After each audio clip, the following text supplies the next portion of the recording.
पाकिस्तानी आतंकवादियों द्वारा जो नृशंस हमला हुआ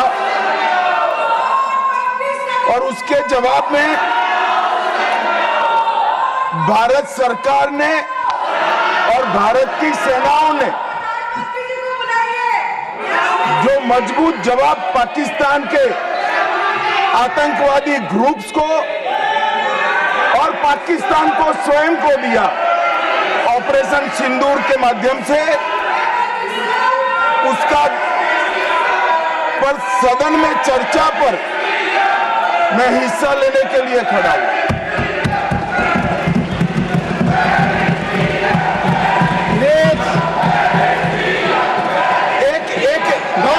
भाई एक मिनट सुनो, एक मिनट प्लीज मैं आपका जवाब देना चाहता हूँ। अरे यार एक मिनट सुनो, एक मिनट अपनी भाषण नहीं कर रहा प्लीज। दिस इज माननीय अध्यक्ष पूछ रहे पीएम कहा है, इसका जवाब दे रहा हूँ।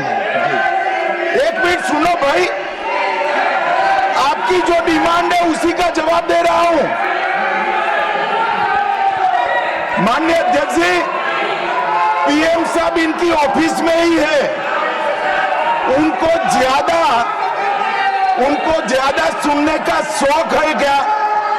भाई मेरे से निपट रहा है, काहे को प्रधानमंत्री जी को बुला रहे हो? और तकलीफ होगी, ये समझते नहीं है साहब।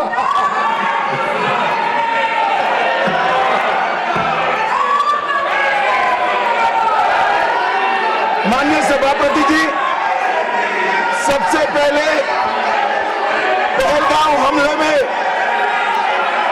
हमारे देश के जो निर्दोष नागरिकों को धर्म पूछकर चुन कर उनके परिवार के सामने मारा गया, मैं उन सभी दिवंगत नागरिकों के परिवार के साथ मेरी संवेदना व्यक्त करता हूं।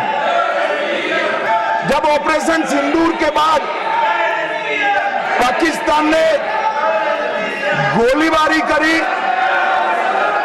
वो गोलीबारी में कुछ नागरिक हताहत हुए, वो नागरिकों के परिवारजनों के प्रति भी मैं गहरी संवेदना व्यक्त करना चाहता हूं। माननीय अध्यक्ष जी, ऑपरेशन सिंदूर, ऑपरेशन महादेव, ये दोनों के लिए जिन सुरक्षा बलों ने भारत का सम्मान बढ़ाया है, वो सभी को मैं हृदय पूर्वक बहुत साधुवाद देना चाहता हूं। मैं सम्माननीय प्रधानमंत्री जी को भी बहुत अभिनंदन करना चाहता हूं कि इन्होंने देश की 140 करोड़ की जनता की जो इच्छा थी उसका प्रतिघोष करते हुए सटीक जवाब देने की दृढ़ राजनीतिक इच्छा शक्ति बताई। इसके लिए मैं सम्माननीय प्रधानमंत्री जी को भी अभिनंदन करना चाहता हूं। मान्यवर, सबसे पहले मैं ऑपरेशन महादेव के बारे में बताना चाहता हूं। मान्यवर, परसों ही प्लीज कश्मीर में प्लीज आपको माननीय नेता प्रतिपक्ष सबने सुना, ये सही आचरण नहीं है आप सबका। Please go back to your seats. No माननीय गृह मंत्री आप बोले। नहीं, खड़गे जी कुछ कहना चाहते हैं तो एक मिनट के लिए बताने दीजिए। बताएं सर। आप सभी लोग अपनी सीट पर जाएं। माननीय एलओपी बोले please go back to your seats. Sir, go back to your seats. First go back to your seats. Mister Gokhale, mister Saket Gokhale, अपनी सीट पर जाइए। आप अपनी सीट पे नहीं है, please go back to your seat. Sir Manoj ji, please go back to your seat. Go back to your seats. Go back to your designated seats, then only available. Yes माननीय deputy chairman साहब, मैं इसलिए खड़ा हूं, ये क्या हुआ? शक्ति सिंह जी, तो मैं do not disturb the house. सब सदन के मेंबर्स का ये पहले से ही डिमांड थी कि 16 घंटे चर्चा होने के बाद हमको इस सदन में प्रधानमंत्री आकर प्रकट होकर वो अपनी बातें रखेंगे और समाधान जो भी हमने सवाल उठाए हैं बहुत से सवाल उनको संबंधित है। ये नहीं कि आप कैपेबल नहीं है रिप्लाई देने के लिए, ये नहीं कहता मैं। हम आपको निपटाएंगे, तुम हमारे को निपटाओ, हम खेल खेलेंगे। लेकिन जिस प्रधानमंत्री यहाँ रहते हुए भी अगर इस सदन में नहीं आते तो इस सदन का अपमान है। धन्यवाद। नो प्लीज नहीं, ये नहीं हो गया। तो इसीलिए आपकी बात सदन का अपमान करना, सदस्यों का अपमान करना ये ठीक नहीं है। माननीय गृह मंत्री जी, माननीय गृह मंत्री, मैं अभी भाषण नहीं कर रहा हूँ माननीय अध्यक्ष जी, इनके मुद्दे का जवाब दे रहा हूँ। अब सुनिए खड़गे साहब, प्लीज लिसन इन, प्लीज। मैं आपको माननीय खड़गे जी, मैं आपको इन्फॉर्म करना चाहूंगा, बीएससी मीटिंग में मैंने ऑलरेडी एक्सप्लेन किया था आपके सदस्यों को कि सरकार की ओर से माननीय कोई मंत्री जवाब दे सकता, ये रूलिंग है, आप फोर्स नहीं कर सकते किसी को। प्लीज प्लीज, माननीय गृह मंत्री जी आप बोले। और मान्यवर खड़गे साहब उठा रहे हैं ज्यादातर महत्वपूर्ण मुद्दों पर कांग्रेस पार्टी खड़गे साहब को बोलने नहीं देती है, पीछे से सारे को खड़े करती है और वो ये मुद्दा उठा रहे हैं।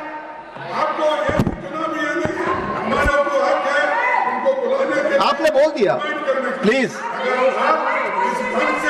Please please please let him speak. आपको मौका मिला, आपने बोला। इम्पार्शियल सर, आप जज का काम कर, लेकिन आप हर बात को टोकते रहते हो। नहीं, आपको मौका दिया, बोला। अगर ये हम क्या यहाँ खेलने आए क्या? आपने को मौका दिया, आपने बोला, हमारे पास मैंने भी बताया कि मैंने और हर मीटिंग में क्या स्पष्ट किया जो था। आपने बात की, प्रधानमंत्री की बात की, इधर आपका स्टेटमेंट, इसका काउंटर भी लाया हूं मैं। प्रधानमंत्री को यहाँ माने प्लीज मान्यवर, इसीलिए ये विपक्ष की मांग और स्टैंड दोनों उचित नहीं है, क्योंकि बिजनेस एडवाइजरी कमेटी में ये निर्णय लिया गया था, चर्चा आप जितनी चाहोगी हो करेंगे, जवाब कौन देगा वो सरकार तय करेगी माननीय प्रधानमंत्री की तरफ। मुझे मालूम है मान्यवर ये क्यों जा रहे हैं, मुझे मालूम है मान्यवर मुझे क्यों जा रहे हैं। वो इसलिए जा रहे हैं कि इतने सालों तक वोट बैंक प्रोटेक्ट करने के लिए, आतंकवाद को रोकने के लिए इन्होंने कुछ नहीं किया। ये डिबेट सुनी ही नहीं सकते, ये जवाब है सुनने।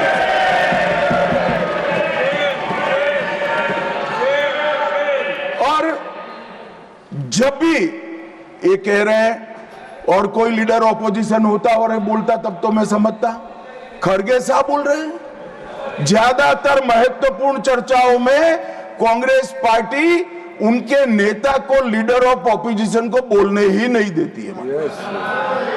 और वो मुद्दा उठा रहे हैं कि माननीय प्रधानमंत्री जी जवाब। मान्यवर, मैं सबसे पहले ऑपरेशन महादेव के लिए बताना चाहूंगा।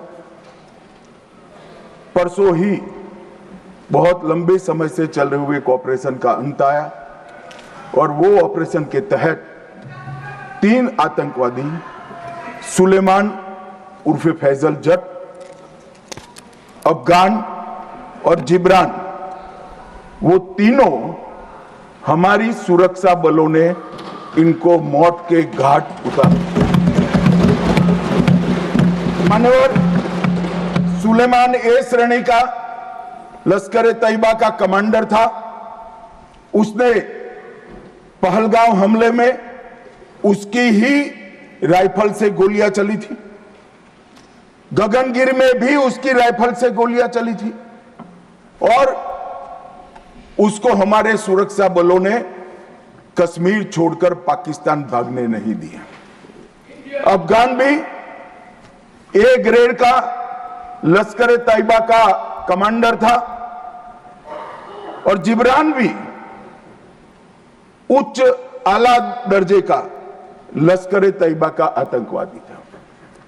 मान्यवर, इससे स्पष्ट हो गया है कि ये आतंकवादी हमले में लश्कर तैयबा का हाथ था। इसके इशारे पर ही ये घटना हुई थी।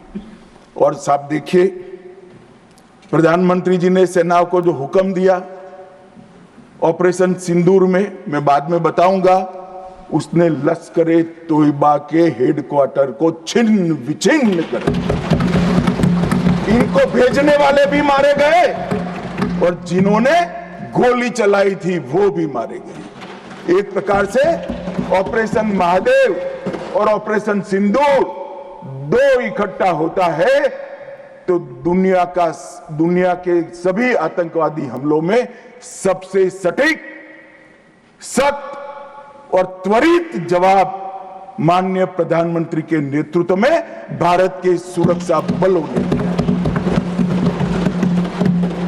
लश्कर तैयबा का आप सभी जानते हैं कि एक प्रतिबंधित संगठन है। कुछ ही समय के बाद इनके एक आउटफिट टीआरएफ ने जिम्मेदारी ली कि हमने ये निर्दोष नागरिकों को मौत के घाट उतारा है। मान्यवर, उसी दिन मैं वहां पहुंच गया था। सुरक्षा रिव्यू की मीटिंग हुई थी और सुरक्षा रिव्यू की मीटिंग में तय हुआ था कि आप जल्दी से जल्दी इनको पकड़िए, मगर उससे भी जल्दी ये लोग देश छोड़कर पाकिस्तान न भाग जाए इसकी चिंता करिए। इसलिए 100 दिन के बाद भी वो उपलब्ध मिले और मारे गए। मान्यवर, उनके पास से 3 राइफलें बरामद हुई। एक 19M4 कार्बाइन अमेरिकन राइफल है और 2 AK-47 राइफलें मिली। जिस दिन पहलगांव में घटना हुई, हमारे निर्दोष नागरिकों को मारा गया, उस दिन वहां से NIA ने खाली कारतूसों को कब्जे लिया था। इनके मारे जाने के पहले ही वो खाली कारतूसों का फोरेंसिक साइंस लेबोरेटरी में एक प्रकार से इसकी जन्म कुंडली निकाली थी कि कौन सी राइफल से चले हैं। और जब ये मारे गए, इनके पास से भी जो राइफलें मिली, फोरेंसिक साइंस लेबोरेटरी में चंडीगढ़ में रात को फोरेंसिक टेस्टिंग कर 100% मिलान हुआ है कि इन्हीं 3 राइफलों का उपयोग किया गया था, जिसमें से 44 कारतूस AK-19M4 के थे और 25 कारतूस AK-47 राइफल के थे। इसलिए अब कोई बहस भी नहीं बची है, कोई शको सुबह भी नहीं बचा है कि इन्होंने मारा था या नहीं था। NIA ने बहुत विगत जांच करी है मान्यवर, लगभग 1055 लोगों के स्टेटमेंट लिए हैं। इसके आधार पर इनके रेखाचित्र भी बनाए गए। उसके बाद ट्रैकिंग करते हुए 2 दिन जिन्होंने इनको आसरा दिया था, वो ढोंक के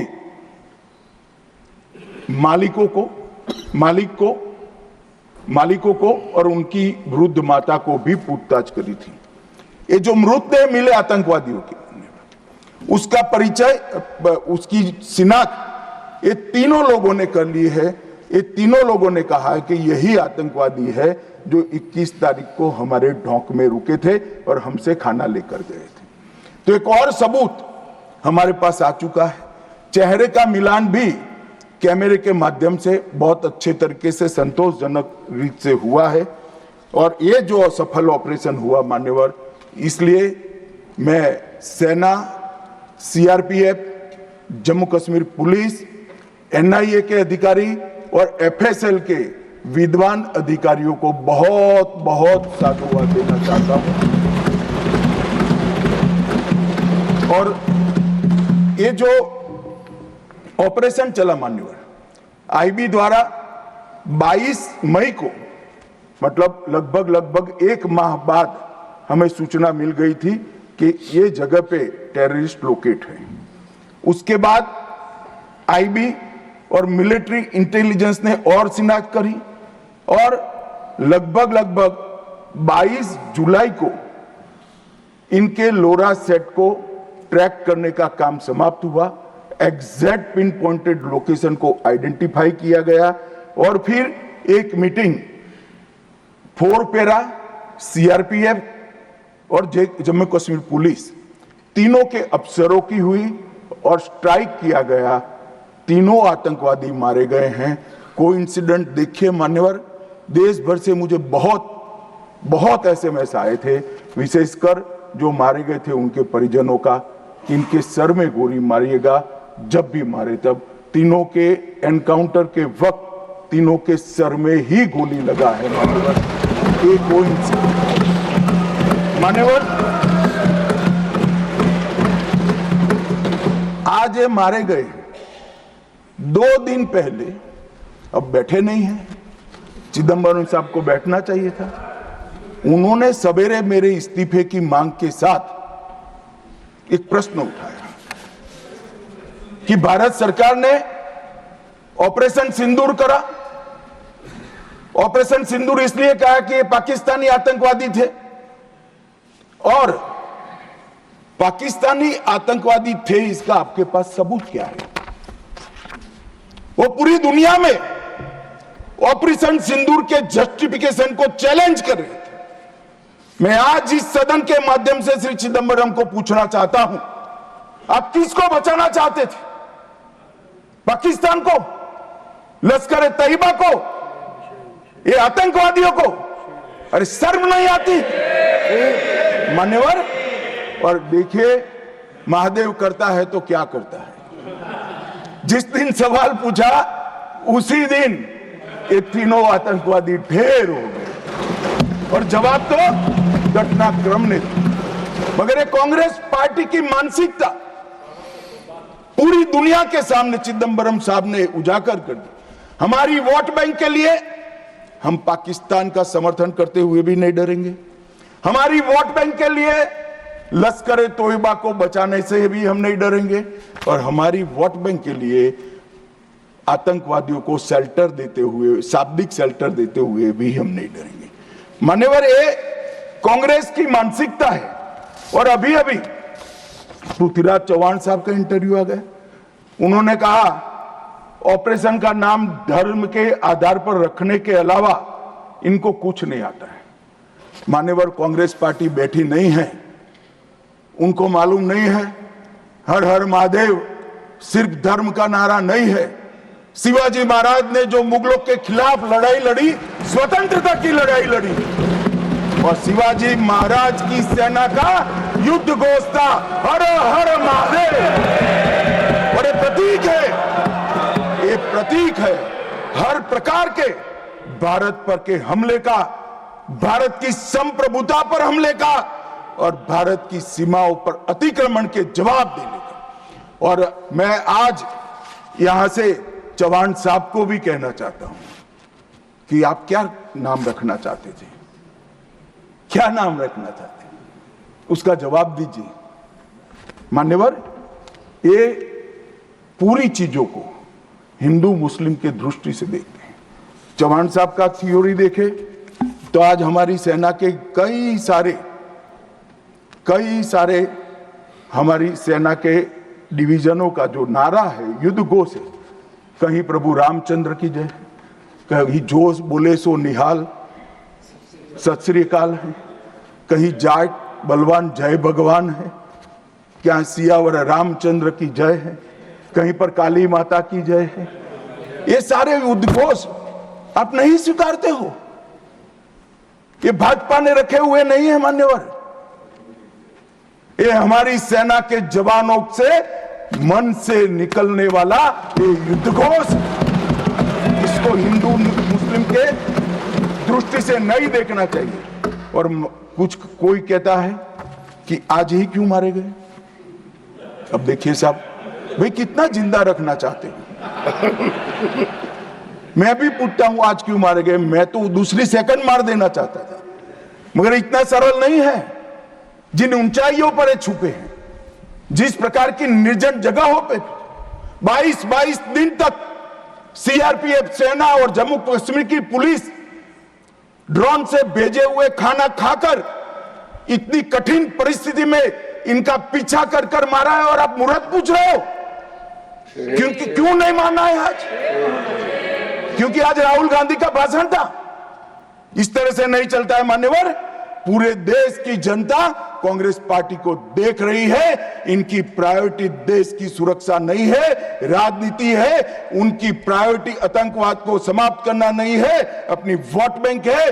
उनकी प्रायोरिटी हमारी सीमा की सुरक्षा नहीं है, उनका सेक्युलर और अपीसमेंट का पॉलिटिक्स है मान्यवर। मगर हम इससे इत्तेफाक नहीं रखते हैं मान्यवर। आज मैं ऑपरेशन सिंदूर के बारे में भी बताना चाहता हूं।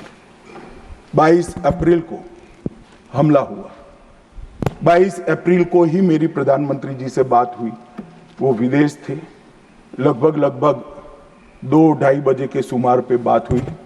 मैं शाम होने से पहले ही श्रीनगर पहुंच गया था। दूसरे दिन सुबह सुरक्षा बैठक उसी रात को कर दूसरे दिन सुबह जहां मृतदेह थे वहां जाकर उनको श्रद्धांजलि देने के लिए गया। मान्यवर, वो मेरे जीवन का ऐसा दिन है जो मैं कभी नहीं भूल सकता। एक 6 दिन की शादी, एक बच्ची ने जिसकी शादी को 6 दिन हुए हैं, वो विधवा होकर हमें पूछती थी कब इसका बदला लिया जाएगा। मान्यवर, सब लोग क्षुब्ध थे। ना पानी पिया था, ना चाय पी थी, ना पीने की स्थिति थी।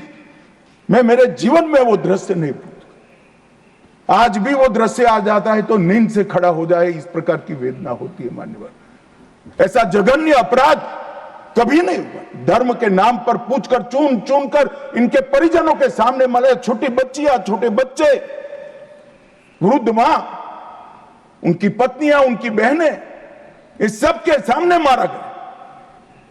और क्यों मारा गया? क्योंकि वो संदेश देना चाहते थे कि टेररिज्म से मुक्त हम कश्मीर को नहीं होने।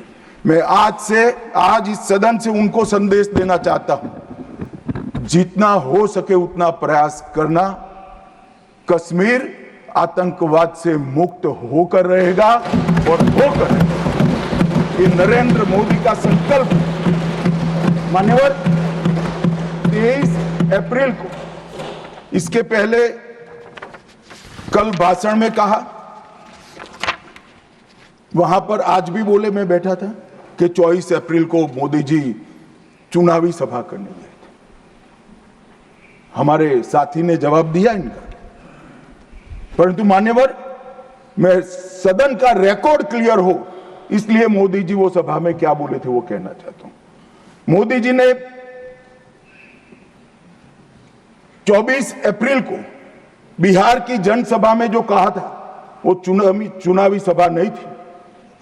वो 140 करोड़ भारतीयों के गुस्से का प्रतिघोष था, जो इस देश के प्रधानमंत्री की जिम्मेदारी है कि देश की जनता की भावनाओं को दुनिया के सामने ढंग से रखे। मैं कोट अनकोट उनके भाषण को पढ़ता हूं। मैंने 22 अप्रैल को पहलगांव का यह हमला केवल निहत्थे पर्यटकों पर नहीं बल्कि पूरे भारत की आत्मा पर हुआ एक दुस्साहसपूर्ण प्रहार है। आतंकवाद के प्रति दृढ़ और कड़ा रुख, आतंकवादियों और इस हमले की साजिश रचने वालों की कल्पना से भी बढ़कर उनको बड़ी सजा दी जाएगी।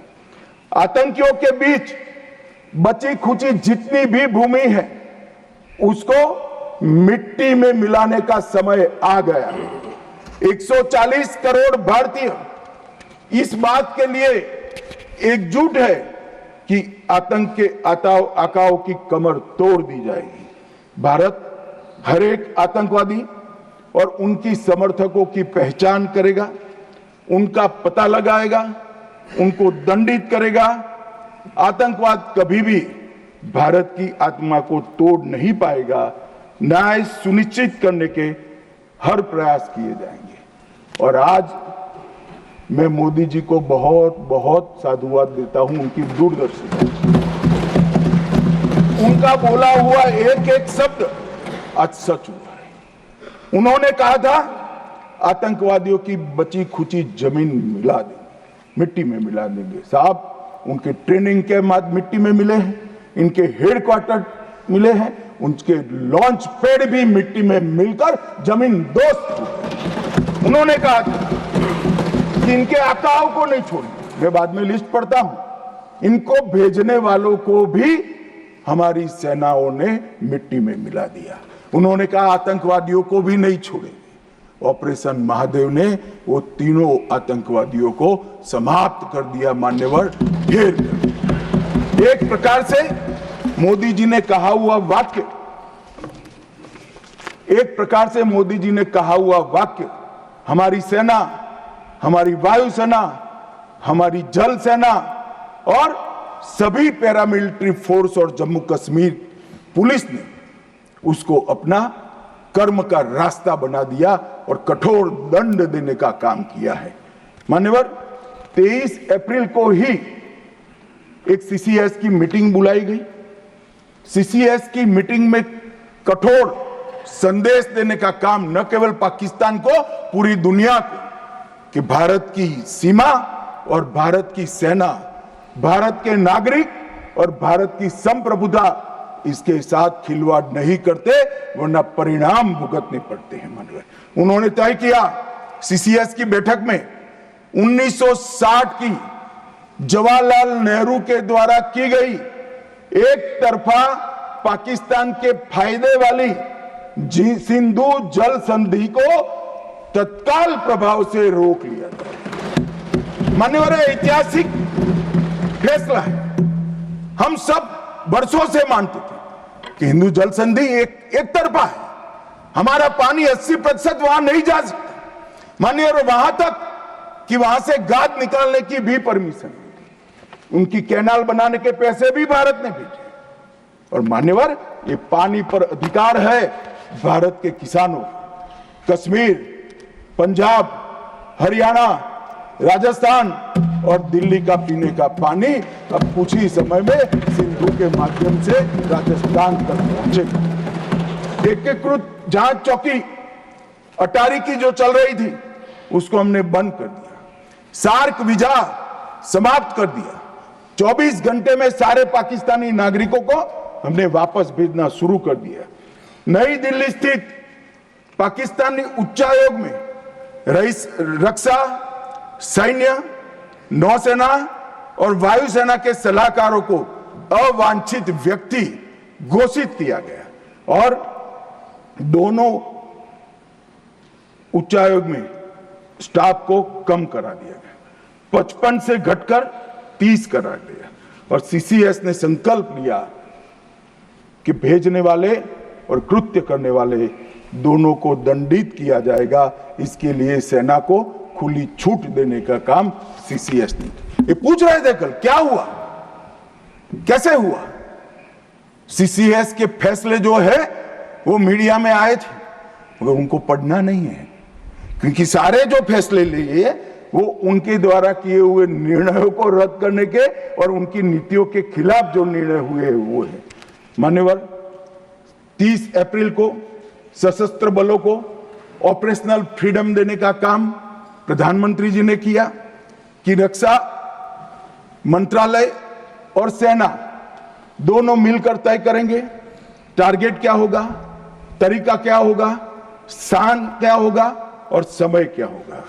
और इसको हमारे सेना के जवानों ने इसको बहुत बखूबी निभाया।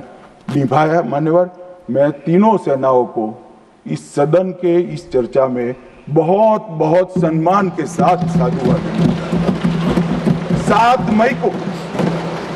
7 मई को रात को 1:04 पर पाकिस्तान के 9 आतंकी अड्डों को ध्वस्त कर दिया।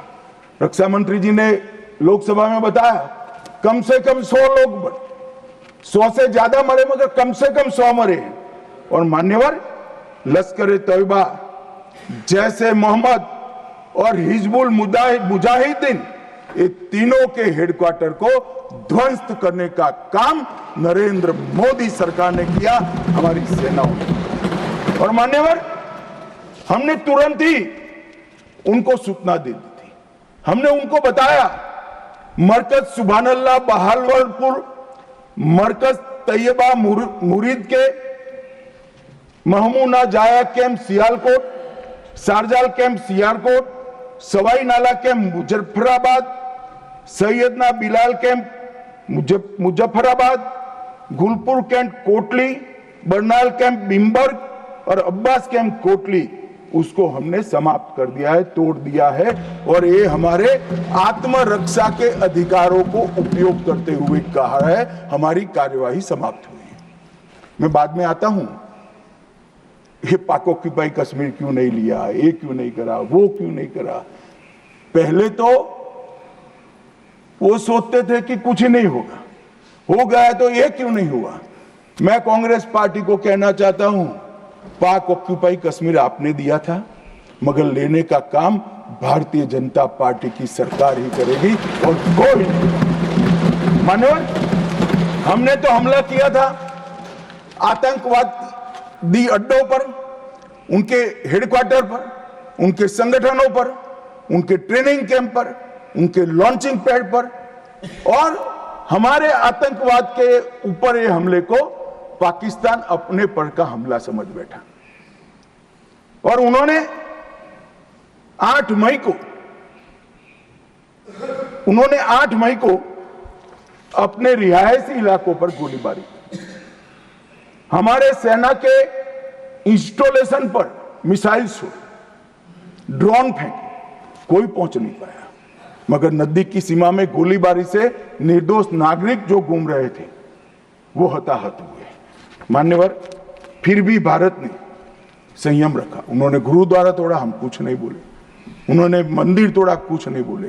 भारत ने तय कर लिया कि हम इसका जवाब उनकी रक्षा की क्षमता को क्षीण करने के लिए, कम करने के लिए करें। और इसलिए 9 मई को भारत की सेना ने 11 एयरबेस को ध्वस्त कर दिया, इनके डिफेंस इंस्टॉलेशन और airbase. 8 airbase Nur Khan, Murid, Sargodha, Rafiqui, Rahim Yar Khan, Jacobabad, Sukkur, Bholari, 6 radar system, Sukkur, Lahore, Arifwala, Chunian, Jacobabad और नयाचोर, और surface to air guided missiles की सिस्टम लाहौर और ओकारा की। पाकिस्तान ने हमले के बाद मान्यवर लड़ने की स्थिति में ही नहीं था। ये पूछ रहे हैं किसके कहने पर समाधान हुआ, किसके कहने पर समाधान हुआ। किसी के कहने पर समाधान नहीं हुआ। पाकिस्तान घुटनों के बल हमारे डीजीएमओ को फोन किया कि भाई बंद करो।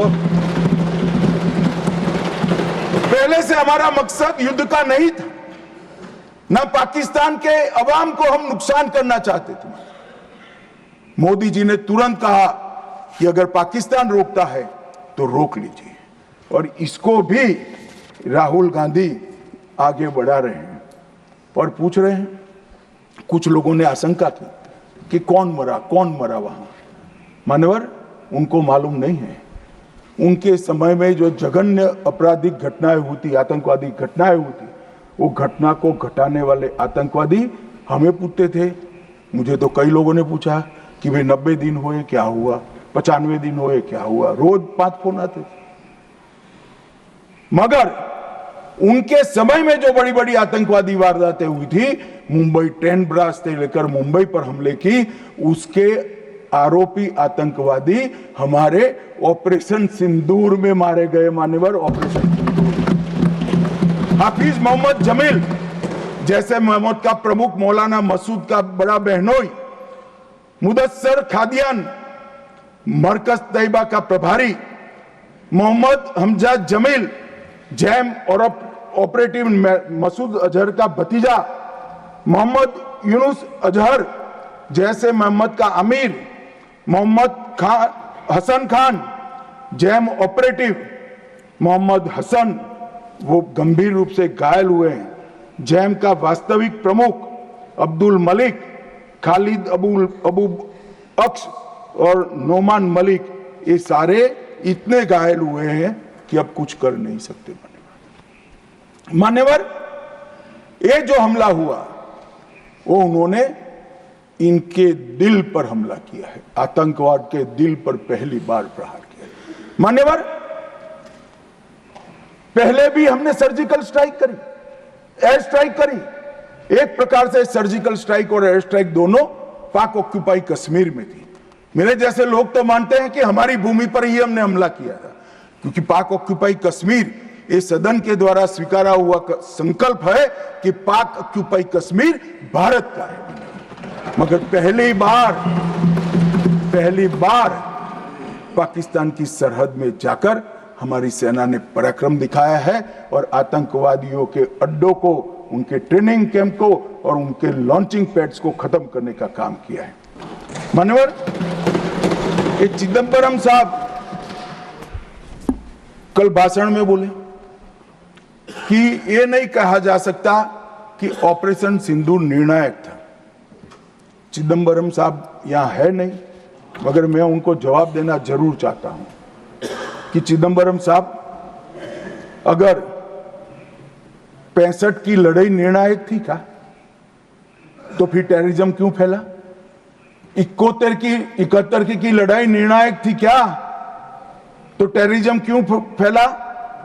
और अनेक बार जो कार्यवाही हुई वो निर्णायक थी क्या? मान्यवर, जब तक दुश्मन या तो डर नहीं जाता या सुधर नहीं जाता, कभी निर्णायक अंत नहीं आएगा। मान्यवर, इतने सालों तक उनको डराने की, दंडित करने की कोई प्रक्रिया ही नहीं हुई। क्यों डरेंगे वो? हम तो डोजियर पर डोजियर भेजते रहे, कभी उनको जवाब नहीं दिया।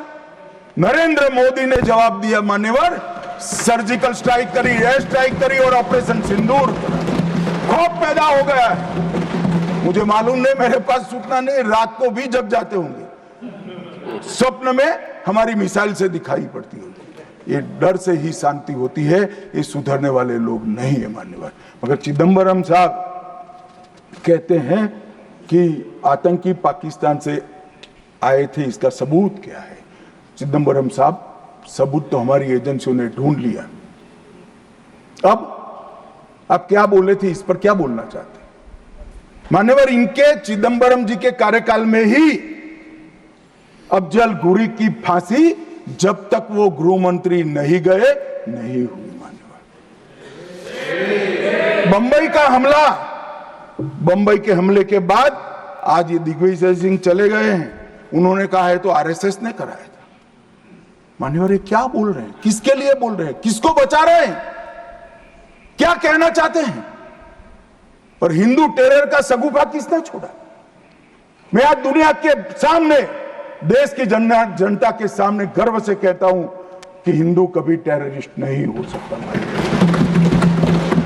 हम कभी टेररिस्ट नहीं हो सकते। क्या कहना चाहते हैं? फर्जी टाइप के केस बनाए, एक भी केस अदालत में नहीं टिका। देशभक्त संगठनों पर आरोप लगाए आपने, सिर्फ आपकी छिछोरी राजनीति के लिए, क्षुल्लक फायदे के लिए। और फिर क्या कर लिया? फिर भी हार गए। हारे तो ना। और अब हर रोज कह रहे हैं कि आप हमेशा है नहीं, आप हमेशा नहीं रहेंगे, आप हमेशा का तो मुझे मालूम नहीं साहब। मैं 61 का हुआ हूं, 14 से 30 साल तक भारतीय जनता पार्टी की ही सरकार रहने वाली है। मैं चिदंबरम साहब को कहना चाहता हूं, आप डाल दो भारतीय जनता पार्टी की सरकार में जीने। 30 साल तक भारतीय जनता पार्टी की सरकार रहेगी। मान्यवर, मैं 2015 में बोला था हमारी उड़ीसा कार्यकारिणी में, भुवनेश्वर कार्यकारिणी में। अब ये 5 साल गिन लो तो 15 तो हो ही गए और 15 भी हो जाएंगे। मान्यवर, भारतीय सेना के लिए कभी भी इन्होंने तैयारियां नहीं की। चीन के कई जवानों ने चीन की लड़ाई के बाद लिखा, हमारे पास बंदूक छोड़िए, कारतूस छोड़िए, नमक, चीनी और माचिस भी उपलब्ध नहीं थी। घनघोर ठंड में पहनने के लिए हमारे लिए ठंड के कपड़े भी नहीं थे। मान्यवर, आज वही सेना ब्रह्मोस से लैस है, आकाश उनके मिसाइलों को तोड़ देता है मान्यवर, और पाकिस्तान की पूरी एयर डिफेंस सिस्टम हमारी सेना आधे घंटे में उसको मलबे में बदल कर रख देती है मान्यवर। ये नरेंद्र मोदी के शासन में, मोदी जी के शासन में 11 साल में परिवर्तन। गोली नहीं बना पाते थे, मैं बाद में बताता हूं। लाखों करोड़ों का सामान हम बना रहे हैं, विदेश में भेज रहे हैं, एक्सपोर्ट कर रहे हैं। हमारी सेना का काफी सारा कई सारी चीजें हमने ब्लैकलिस्ट कर दी, इंपोर्ट नहीं कर सकते। और R&D के लिए एक बहुत बड़ा इकोसिस्टम बनाने का काम देश के प्रधानमंत्री नरेंद्र मोदी ने किया है। सेना और पूरे देश को मोदी जी की ये पहल पर, आत्मनिर्भर भारत के गर्व पर और हमारे सेना के जवानों का हथियार उनको ऐसा देना चाहिए, इस बात की चिंता पर देश और सेना मोदी जी पर गर्व कर सकती है। मान्यवर, हमने जो नमक, चीनी और माचिस नहीं थी, ऐसी सेना से 11 साल में 22 मिनट में ही आतंकवादियों का काम तमाम कर देने वाली, तकनीक से सज्ज, वीर, सटीक इंफॉर्मेशन वाली और बताए हुए लक्ष्यों को पूरा करने वाली सेना का मान्यवर निर्माण किया है। मान्यवर, ये हमला, कल्पना कर लीजिए कांग्रेस के राज में हुआ होता तो क्या होता। अभी तो भाजपा सरकार है, NDA सरकार है, मोदी जी प्रधानमंत्री हैं, तीनों ने क्लीन चिट देने में 100 दिन लगा दिए।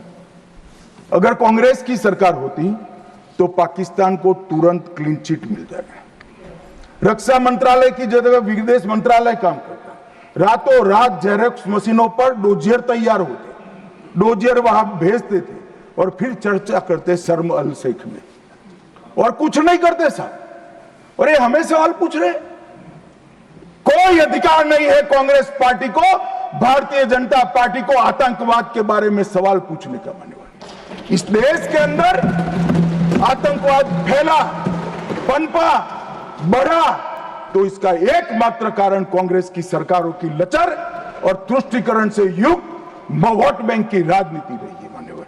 और आज हमारा सौभाग्य है कि एक ऐसा नेतृत्व है जो ब्रह्मोस मिसाइल्स भेजता है, डोजियर नहीं भेजता है मान्यवर, और नेतृत्व सम्मानीय मोदी। मान्यवर, ये संघर्ष विराम के लिए भी कई सारे कह रहे हैं। मैंने कल सुना रहा, पीओ का क्यों नहीं लेंगे, इतना उछल उछल कर बोलते थे। और ये यहाँ पर काफी विद्वान लोग बैठे हैं, इनको कुछ संसद की मर्यादा, संसद में बात करने का तरीका, मतलब वास्तविक चीजें बोलने की पद्धति कुछ नहीं सिखाते मान्यवर। मैं आज पूरे देश के सामने बात करना चाहता हूं। मान्यवर, ऑपरेशन सिंदूर युद्ध नहीं था। UN चार्टर के अनुच्छेद 51 के चैप्टर 7 के तहत हमने आत्मरक्षा के लिए बल प्रयोग का जो हमारा अधिकार है उसको उपयोग किया था। 22 अप्रैल को पहलगाम में आतंकवादियों ने जो हमला किया, हमारे निहत्थे नागरिकों को मारा, और इसके जवाब में आतंकवादियों की पूरी इकोसिस्टम तोड़ने का हमारा अधिकार है, जो विश्व के सभी देशों ने हमारे अधिकारों को स्वीकारा है। वो अधिकार का हमने उपयोग किया था। और जब पाकिस्तान ने ही कहा कि हमें संघर्ष नहीं करना है, तब हमने इसको स्वीकारा और कहते थे मैं बाद में बताऊंगा मान्यवर, वो हमें कहने लगे कि भाई क्यों करा, ये ले लेते वो ले लेते। मैं बाद में जब आपके समय में जो घोषित युद्ध हुए, ये तो घोषित युद्ध नहीं था मान्यवर, मगर घोषित युद्ध हुए कांग्रेस के समय में, इसमें आपने क्या किया है वो बाद में मैं मान्यवर बताता हूं। उसके पहले मैं आतंकवाद के परिदृश्य पर, जम्मू कश्मीर का आतंकवाद का परिदृश्य और देश का परिदृश्य, इस पर बताना चाहता हूं। मान्यवर, कांग्रेस देश की सबसे पुरानी पार्टी है और सबसे ज्यादा शासन भी कांग्रेस और उनके साथियों ने देश पर किया है। उनके समय में हमारे प्रधानमंत्री नरेंद्र मोदी जी को 3 नासूर मिले आंतरिक सुरक्षा की दृष्टि से। पहले कश्मीर का आतंकवाद, नॉर्थ ईस्ट की इंसर्जेंसी और वामपंथी उग्रवाद नक्सलवाद, ये 3 नासूर मिले और 30 से 40 वर्ष तक ये नासूर भारत की धरती को रक्त रंजित करते रहे। न जाने कितने लाल हमारे सेना के, सीआरपीएफ के, बीएसएफ के, सीआईएसएफ के मारे जाते रहे, शहीद पर शहीद। न जाने कितने निर्दोष किसान, न जाने कितने निर्दोष नागरिक आतंकवाद, इंसर्जेंसी और वामपंथी उग्रवाद की भेंट चढ़े, मगर कुछ नहीं हुआ। आज मैं कहना चाहता हूं मान्यवर, कश्मीर के उग्रवाद के बारे में बाद में आता हूं। नॉर्थ ईस्ट इंसर्जेंसी और वामपंथी उग्रवाद दोनों क्षेत्र में हिंसा में 75% की कमी लाने का काम नरेंद्र मोदी। मैं इस पर बहुत ज्यादा बोलना नहीं चाहता क्योंकि आज ये विषय नहीं है, परंतु कश्मीर के अंदर जो आतंकवाद था वो मैं इस पर जरूर बोलना चाहता हूं। मान्यवर, इसका कारण क्या था? इसके कारण के मूल में जाना चाहिए। जब से कश्मीर का सृजन हुआ, धारा 370 बनाई गई। किसने बनाई? कांग्रेस पार्टी ने बनाई। इसका समर्थन और इतने लंबे समय तक किसने चला? कांग्रेस ने चला है। मान्यवर, इसका स्वरूप क्या था? धारा 370 और 35 से क्या कहती? कश्मीर का एक अलग ध्वज होगा, कश्मीर का एक अलग संविधान होगा और 5 अगस्त 2019 तक ये अलग ध्वज और अलग संविधान चलते रहे। हमारी पार्टी के पहले राष्ट्रीय अध्यक्ष श्यामा प्रसाद मुखर्जी ने इस धारा 370 के लिए अपना बलिदान देने का काम किया, उनकी हत्या कर दी। और क्या हुआ? इससे हमेशा अलगाववाद को पोषण मिलता रहा कि हम भारत के बाकी राज्यों जैसे नहीं है, हमें कुछ और मिल सकता है, हमारा तो संविधान अलग है, हमारा राष्ट्रध्वज अलग है। तो हर युवाओं को बरगाले,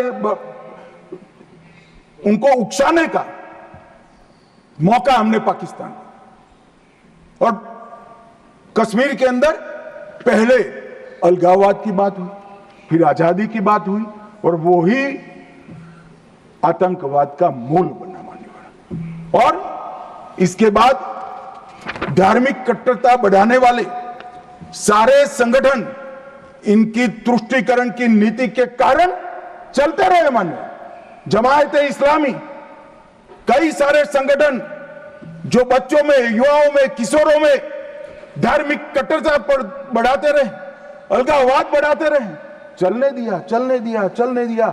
बैन लगाएंगे तो हमारी वोट बैंक नाराज हो जाएगी। मान्यवर, इसके साथ साथ पाकिस्तान ने टेरर ग्रुप बनाए और ये टेरर ग्रुप के प्रवक्ता, इसका नाम है हुर्रियत कॉन्फ्रेंस। हर टेरर ग्रुप ने अपना एक ग्रुप, सिविलियन ग्रुप बनाया, इसके साथ चर्चा करते रहे और उनके परिणाम स्वरूप यहां आतंकवाद बढ़ता गया। मान्यवर, मैं आज स्वर्गीय शम्मी कपूर को भी कोट करना चाहता हूं। शम्मी कपूर जी, मैं पार्टी का अध्यक्ष था तब मिलने आए थे। उन्होंने कहा, अमित भाई, मेरा जब गोल्डन पीरियड था, मेरा साल का 30% टाइम कश्मीर में जाता था, इतना शूटिंग होता था कश्मीर। और मैं वहां के लोगों को मिला हूं। प्रोग्रेसिव सोसाइटी थी, महिलाएं प्रोग्रेसिव थी, धर्मनिरपेक्ष बात करते थे, सूफी संतों की बात करते थे, वहां पर कश्मीरी पंडित भी मिलते थे। आज मैं देख रहा हूं कि वो बच्चियां पथराव कर रही है।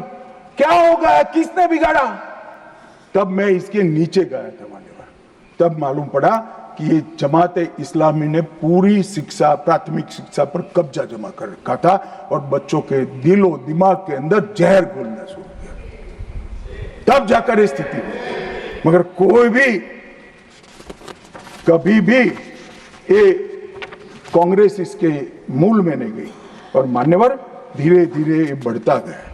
मान्यवर नरेंद्र मोदी जी ने तय किया कि ऐसा नहीं चल सकता और 5 अगस्त 2019 को यही ऐतिहासिक सदन में धारा 370 और 35 को समाप्त, और उसके बाद शुरू हुआ टेररिज्म को फैलाने वाले, अलगाववाद फैलाने वाले टेररिस्ट और इनकी इकोसिस्टम संपूर्ण सफाई का एक युग शुरू हुआ मान्यवर। धारा 370 35 से हटाए गए, जीरो टेरर प्लान बना, एरिया डोमिनेशन की योजनाएं बनी, कैपेसिटी बिल्डिंग की योजनाएं बनी, मल्टी लेवल डिप्लॉयमेंट लगाया गया, तकनीक का उपयोग बढ़ाया गया, जेल प्रबंधन बढ़ाया गया, ड्रोन रोधी सिस्टम और गन तैनात किए गए। मान्यवर हम सब ने देखा, देश की जनता ने देखा, कई आतंकवादी मारे गए, 10-10 हजार के जनाजे निकलते थे। मान्यवर हमने कठोर निर्णय लिया, आतंक में लिप्त किसी भी व्यक्ति का जनाजा नहीं निकलेगा, जहां मरेंगे वही दफना दिया। और मान्यवर इस वक्त कांग्रेस पार्टी ने विरोध किया था, फारूक अब्दुल्ला जी की पार्टी ने विरोध किया था। आतंकी समर्थन को चूर चूर कर नौकरियों से निकाला गया, पासपोर्ट और गवर्नमेंट कॉन्ट्रैक्ट के हेतु इनको अघोषित किया गया। 75 पाकिस्तानी समर्थक सरकारी कर्मचारियों को ड्यू लीगल प्रोसेस से बर्खास्त करा दिया गया। बार काउंसिल सस्पेंड कर भारत के संविधान को मानने वाली बार काउंसिल प्रस्तावित की गई। यूएपीए अदालतों की स्थापना हुई और लगभग मई 22 से लेकर मई 25 तक 2267 प्रकरण यूएपीए के दर्ज हुए। इनकी पूरी टेरर फाइनेंस की इकोसिस्टम को ध्वंस किया। एनआईए और ईडी ने बहुत अच्छी कार्रवाई की, कई एसओपी बनाई गई और 347 संपत्तियों को जब्त कर दिया गया। एक और जमाते इस्लामी और ऐसे संगठनों को हमने बंद करने का काम किया और दूसरी ओर मान्यवर इनकी इकोसिस्टम को भी हमने समाप्त कर दिया। मैं आज इस सदन के रिकॉर्ड के लिए बैन किए हुए संगठनों का लिस्ट पढ़ना चाहता हूं। द रेजिस्टेंस फ्रंट टीआरएफ जिसने घटना करी थी, People's Anti Fascist Front, Tehreek ul Mujahideen, Jamaat ul Mujahideen, Jammu Kashmir Ghaznavi Force, Khalistan Tiger Force, हिब्ज ul Tahrir, Jamaat Islami, Jammu Kashmir Liberation Front, Jammu Kashmir Democratic Freedom Party, Muslim League Jammu Kashmir, Tehreek Hurriyat, Muslim Conference Sumji Group, Jammu Kashmir National Front, Jammu Kashmir People Front League, Jammu Kashmir People's League, Jammu Kashmir Ittihad Musalman Awami Action Committee और इसके साथ साथ सिख फॉर जस्टिस और पीएफआई को भी हमने बैन कर दिया। और मान्यवर परिणाम क्या हुआ? परिणाम ये हुआ 2010 में 10 से 15 की एवरेज ऑर्गेनाइज टाउन पिल्टिंग हमने भी दृश्य देखे हुए, जो समय कपूर ने चिंता की थी। छोटी छोटी बच्चियां पथराव करती थी। 2564 सालाना होते थे, 2564 पथराव की घटना हुई। 2024 के बाद एक भी घटना नहीं हुई। ऑर्गेनाइज हड़ताल जिसका वो लोग ऐलान करते थे, पाकिस्तान के बैठे हुए हुर्रियत के आका सालाना 132 दिन घाटी बंद रखते थे। 3 साल से एक भी हड़ताल का ऐलान नहीं हुआ है, हिम्मत नहीं है। टाउन पेल्टिंग में नागरिकों की मृत्यु, 112 नागरिक मारे जाते थे, अब जीरो मारे जाते हैं। सिक्योरिटी फोर्स का इंजर्ड साल में 6,235 सिक्योरिटी फोर्सेस इंजर्ड होती थी, अब जीरो हो गई है। मान्यवर, इसके साथ साथ ये पूछ रहे थे, अभी वो शिवसेना की सदस्य भी पूछ रहे, क्या आतंकवाद समाप्त हो गया? इतनी गहरी जड़ें कांग्रेस की ने डाली है, समाप्त होने में बहुत देर लगेगी। हमारा प्रयास है जल्द से जल्द, परंतु मान्यवर आंकड़े में कहना चाहता हूं समाप्ति के कगार पर है। आपको पसंद नहीं आएगा मगर समाप्ति के कगार पर। पहले 2004 से 14 तक कुल घटनाएं 7,217 हुई, 7,217, 7,217, और जून 15 से मई 25 तक 2150, 70% की कमी हो गई। मानव आतंकवादी घटनाओं में 70% कमी। नागरिकों की मृत्यु 1770 हुई थी, अब नागरिकों की मृत्यु 357 हुई है। मान्यवर, 80% की कमी। और सिक्योरिटी फोर्सेस 1060 मारे गए थे, अब 542 मारे गए हैं। मान्यवर, 49% की कमी। मान्यवर, इसके साथ साथ हमने कश्मीर के अंदर ढेर सारा काम किया है। मान्यवर, लगभग 59,000 करोड़ की 53 परियोजनाएं, चिनाब पर विश्व का सबसे बड़ा पुल बना, 8.5 किलोमीटर लंबी बनिहाल सुरंग बनी, उधमपुर श्रीनगर बारामुल्ला तक रेल पहुंची, जोजिला सुरंग और बनिहाल सुरंग बने, रोजगारी का सृजन 63,000 लोगों का हुआ, जम्मू देश का पहला शहर बना जहां IIM, IIT और एम्स तीनों संस्थान वहां पर है। मान्यवर, पहला शहर। लगभग ऐसी स्थिति कश्मीर में भी तीनों प्रोग्रेस पर है। 40,000 नौकरियां दी, विस्थापितों को प्रतिनिधित्व दिया। कश्मीर विस्थापित कश्मीर पंडितों के 2 सदस्यों का नामांकन करने का कानून लेकर आए, और सबसे बड़ी बात मान्यवर, हमने भारत के संविधान का झंडा कश्मीर में फहराने का काम। ये पूछते हैं क्या हुआ? पहले 3 परिवारों तक राजनीति, ना पंच था, ना सरपंच था, ना तहसील पंचायत थी, ना जिला पंचायत। आज जम्मू कश्मीर में 34,260 जनप्रतिनिधि चुने हुए जम्मू कश्मीर के नागरिकों की सेवा कर। मान्यवर, पहले चुनाव होते थे। मुझे एक सेना के रिटायर्ड जनरल मिले, बाद में मैं बताता हूं। उन्होंने कहा, अमित भाई, हमारा काम तो मुख्य सुरक्षा का नहीं था, वो तो भगवान भरोसे था। सबसे बड़ा काम फर्जी वोटिंग करना था। कराते थी प्रशासन, हम इनकार करते थे। कई लोगों को मेमो दिए गए, फिर भी हम अड़े रहते थे। 3%, 4% वोटिंग होती थी। आज नरेंद्र मोदी के शासन में जिला पंचायत के चुनाव में 98.3%। जनरल इलेक्शन में अब तक का सबसे ज्यादा वोटिंग आजादी से। ये बताता है वहां लोकतंत्र प्रस्थापित हो रहा है। मान्यवर, और 63% हुआ, और 1,000 करोड़ से रुपये से ज्यादा पैसा पंचायतों को सीधा देने का काम किया। मगर मान्यवर, क्यों हुआ? मैं आज पूरे सदन को बताना चाहता हूं। मैं भी इस बात को कभी उजागर नहीं किया, मगर मुझे लगता है